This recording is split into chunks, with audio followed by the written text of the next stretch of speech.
Hi, and welcome to my channel where I make dishes inspired by some of my favorite video game characters. Today's dish is inspired by Axel or Lee from the Kingdom Hearts series. Axel is a bit of a roller coaster as a character. He starts off as an intriguing villain to be watched out for, and then turns into one of your greatest allies that you want to watch out for. He's got a fun and fiery personality, but also is very committed to his friends. He may not have always made the best decisions in the past, but he has proved himself as a true ally over the course of the series. It's obvious what one of Axel's favorite foods is. Sea salt ice cream. I mean, he literally eats it every day with Roxas and Shion. It's the icing on the cake. But he can't just only live off of ice cream, no matter how much he wishes he could. Axel is warm and fiery and comforting and interesting, and that led me to the thought of pizza. Not only is pizza delicious, it goes great with ice cream on a relaxing evening with friends. When I think of hanging out with friends, I think of getting so caught up in talking that once our bellies start to growl, we all just agree, you know what, let's get pizza. And before Axel was granted the gift of a Keyblade, his weapons were a set of chakrams, which on their own look like pizzas. Now for the record, I totally forgot that one of Axel's weapons in 358 over 2 days is a set of pizza chakrams until I started recording this video. As soon as I remembered, it cemented that this was definitely a fitting dish for him. As Axel says, if you have a dream, don't wait, act. It's time to get started on our pizza. Here are the ingredients you'll need. For the dough, you'll need flour, either double O tipo or all-purpose, granulated sugar, salt, warm water, and instant dry yeast. For the sauce, you'll need crushed tomatoes, preferably San Marzano tomatoes, crushed red pepper, minced garlic, and oregano. When topping the pizza, feel free to customize, but I will need mozzarella cheese, sprinkled Parmesan cheese, pepperoni, and fresh basil. Lastly, for the crust flavoring, you'll need olive oil or butter, and a mix of your desired seasonings such as salt, pepper, garlic powder, Italian seasoning, oregano, and basil. First, we'll start by making the dough, as it takes 1 to 2 hours to rise before baking. If you want, you could also prepare the dough the night before and just place it in the fridge, covered for up to a day.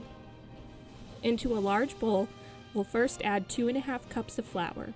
You can use regular all-purpose flour or the gold standard of pizza flour, which is double O tipo. I used to always use all-purpose flour and had no issues, but I've seen so many recommendations for double O tipo that I splurged recently. To the flour, add in 2 teaspoons of sugar and 1 1/4 teaspoons of salt before whisking briefly to evenly distribute everything. After that, grab 1 cup of warm water at about 100 degrees Fahrenheit and add 1 1/2 teaspoons of instant dry yeast. Mix with a fork and let sit for about 3 to 5 minutes until bubbles start to form. Next, pour your water and yeast mixture into the flour bowl. Mix with your hands until dough starts to form, and then move your dough onto a lightly floured surface. Knead your dough for about 5 to 10 minutes. You'll know that your dough is ready once it is smoother and more elastic. The dough might be a little sticky, so if you need to, feel free to add a small amount of flour while you are kneading. Once your dough is ready, lightly grease a large bowl and then place your dough inside. Cover your bowl with plastic wrap and then let the dough rise at room temperature for about 1 to 2 hours until it is doubled in size. To be safe, I usually let my dough rise the full 2-hour amount, but it is not necessary. At this point, you'll have some time to kill, but there are 2 productive things we can do. First, if you have a pizza stone, it is recommended that it is warmed at cooking temperature for at least an hour before you cook your pizza on top. I usually turn my oven on about 1 hour away from the dough rising time. We will cook our pizza at 500 degrees Fahrenheit, so feel free to pop it in about 1 hour before your dough is done. Second, we can make our sauce while we wait. I usually start the pizza sauce about 45 minutes before the dough is done, so it can cool a decent amount before we assemble the pizza. So after my hour timer went off, I climbed down from my seat on the clock tower to place my pizza stones in the oven and bump my oven up to 500 degrees Fahrenheit.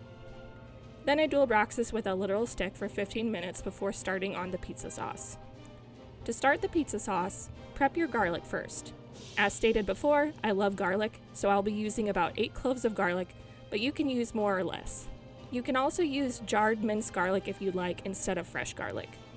After mincing my garlic, I place it into a small bowl with 1 teaspoon of crushed red pepper flakes and set it to the side. We of course need something spicy in the sauce, like Axel's personality. Next, Let's heat a medium saucepan on medium heat. Burn, baby!